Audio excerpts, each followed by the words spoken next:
আমি মাহমুদুল হাসান নকিব। আসসালামু আলাইকুম।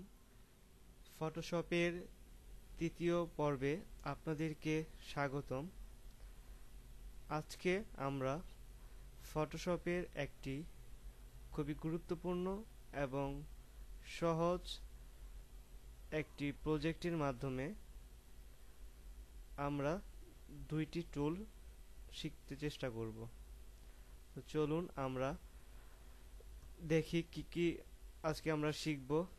তো প্রথমে আমরা ফটোশপটি ওপেন করি। যেহেতু আমার আগে থাকতেই ফটোশপটি ওপেন করা আছে, তো আমি খুব দ্রুতই ওপেন করতে পারছি। সাধারণত ফটোশপ ওপেন করতে একটু সময় লাগে। আমি প্রথমেই বলে নেই, আমি আজকে শুধু এই দুইটি টুল অর্থাৎ রেক্টেঙ্গুলার মার্কিউ টুল এবং ইলিপ্টিক্যাল মার্কিউ টুল, এই দুইটি টুলের উপর একটা ছোট্ট প্রজেক্ট তৈরি করব। তো চলুন আমরা প্রজেক্টটি তৈরি করা শুরু করি। প্রথমে আমাদেরকে যে কাজটি করতে হবে, ফাইল অপশনে ক্লিক করব, দেন এখানে নিউ বাটনে ক্লিক করব। এখানে একটি ডায়লগ বক্স আপনারা দেখতে পাচ্ছেন। এখান থেকে আমরা যে কোনো ধরনের একটা সাইজ নিতে পারি একটা পেজের জন্য। আমি 640x480 পিক্সেলের একটি পেজ নিলাম। আপনারা যে কোনো একটি নিতে পারেন, কোনো সমস্যা নেই। দেন ওকে বাটনে ক্লিক করবেন। আপনারা একটা পেজ দেখতে পাচ্ছেন। এখন আমরা যে কাজটি করব তার আগেই বলে নেই, এই পেজটি হলো একটা ব্যাকগ্রাউন্ড।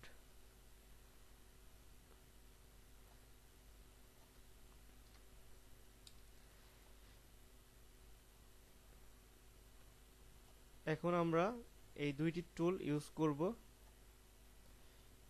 প্রথমে আমরা একটি লেয়ার নিয়ে নেই। আমরা এই পাশে একটি লেয়ার অপশন দেখতে পাচ্ছি। এটার ডান পাশে ক্রিয়েট এ নিউ লেয়ার, এই অপশনে আমরা ক্লিক করি। একটি লেয়ার ওপেন হয়েছে, আপনারা দেখতে পাচ্ছেন। তারপর আমরা রেক্টেঙ্গুলার মার্কিউ টুলে ক্লিক করি। এখান থেকে একটি রেক্টেঙ্গুলার মার্কিউ টুল এভাবে টেনে নেই। তারপর এখান থেকে কালার চেঞ্জ করি। আমরা এখানে একটা কালার সিলেক্ট করি।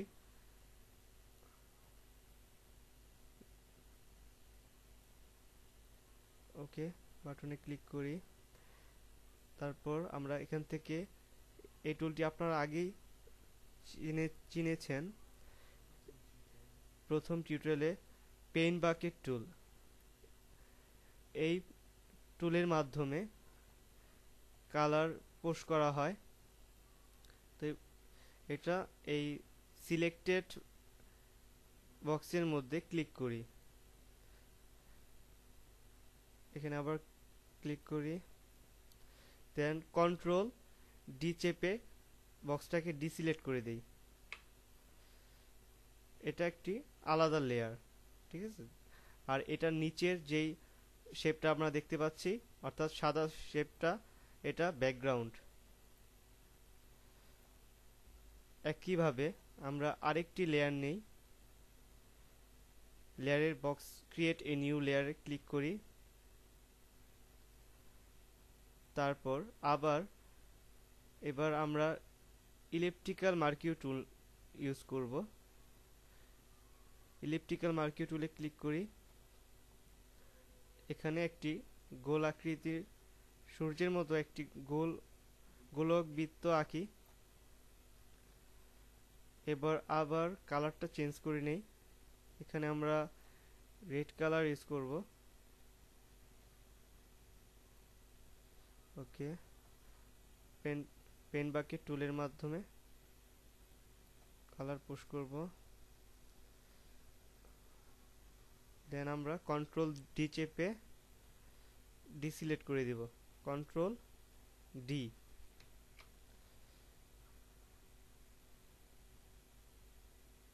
ওকে, এবার আমরা আরেকটি নিউ লেয়ার নেই। এখন আমরা রেক্টেঙ্গুলার মার্কিং টুলটি ইউজ করে একটি লম্বাতে বাঁশের নিয়ে একটি বক্স নেই।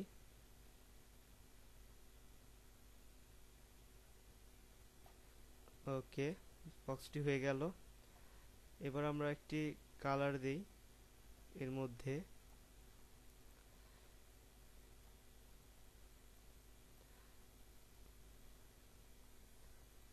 আপনারা দেখতে পাচ্ছেন। এবার আগের মতোই কন্ট্রোল ডি চেপে ডিসিলেক্ট করে দেই। ওকে, এটা একটি সম্পূর্ণ আলাদা লেয়ার, যার কারণে আমরা ইজিলি এটাকে লেয়ার বাই লেয়ার, যেমন লেয়ার 2, এটা হলো লেয়ার 2, এটা আমরা নড়াচড়া করতে পারছি ইজিলি, যে কোনো জায়গায় সরাতে পারছি। লেয়ার 1, সবুজ বক্সটা হলো লেয়ার 1। এখন আপনাদের কাছে হয়তো বক্সটা একটু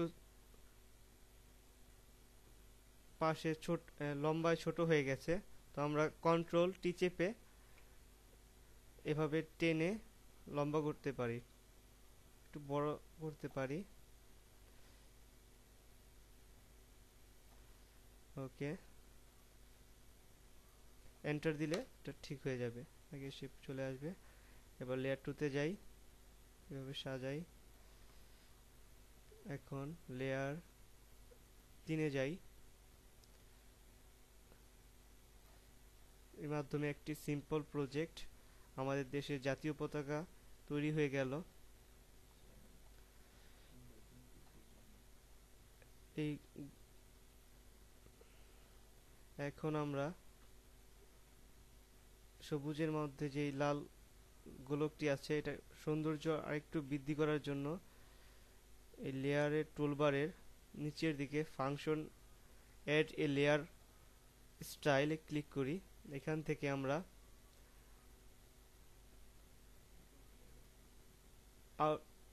ড্রপ শেডো দিই।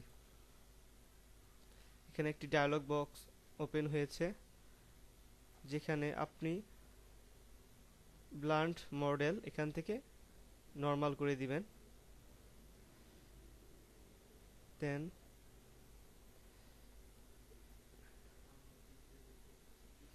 দেখ আমরা চিত্রে দেখতে পাচ্ছি যে পতাকার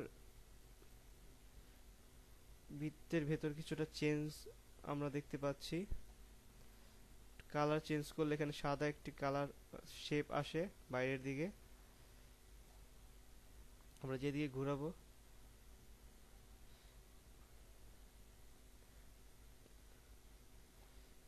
এবার আমরা দেখতে পাচ্ছি একটু সাদা একটা শেপ চলে আসছে পতাকার নিচের দিকে।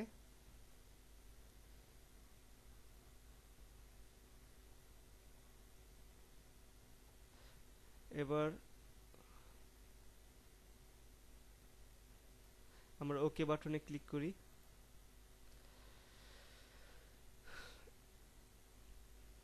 তো বন্ধুরা, এরই মাধ্যমে আমাদের ফটোশপ টিউটোরিয়ালের 3য় পর্বের একটি ছোট্ট প্রজেক্ট তৈরি হয়ে গেল।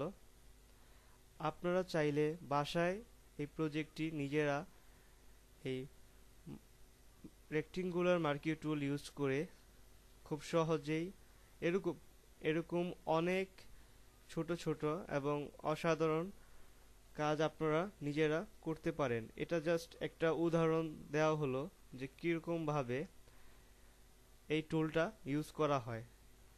পরবর্তীতে আমরা আরও ধাপে ধাপে বিভিন্ন ধরনের ব্যবহার প্রজেক্টের মাধ্যমে আপনাদের মাঝে তুলে ধরার চেষ্টা করব। তো আজকে এই পর্যন্তই। আপনাদের সুস্বাস্থ্য কামনা করে বিদায় নিচ্ছি।